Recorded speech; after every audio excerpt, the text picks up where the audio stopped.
How to make corned beef. Corned beef may go hand in hand with St. Patrick's Day, but it wasn't a food most Irish could afford. Until recent times, beef was only for the wealthy. There is also some debate about whether corned beef is Irish at all. We may never know for sure, but we do know the Irish preserved their beef in salt as early as the Middle Ages. By the 17th century, the English called this corned beef. The corned part refers to the chunks of salt used. Meat for corned beef. Corned beef is traditionally made with beef brisket, a tough cut.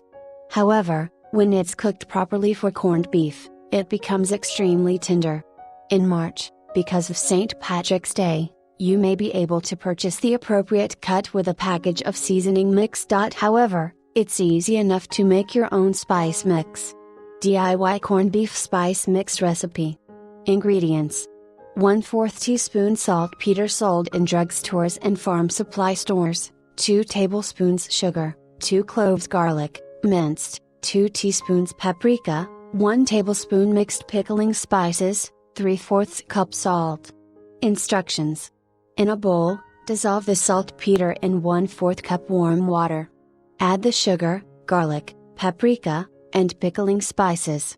In a separate bowl, dissolve the salt into 2 quarts of water.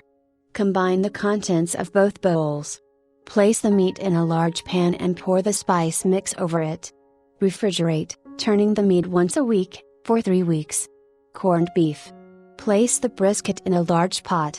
Add the spices and even liquid, water, stock, or beer, to cover the meat.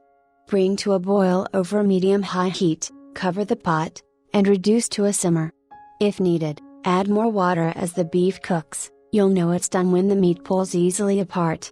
A 3-pound brisket takes about 3 hours to cook thoroughly.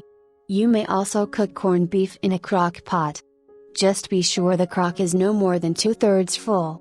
A 3-pound brisket should cook on low for 10-12 hours, or on high for 5-6 hours.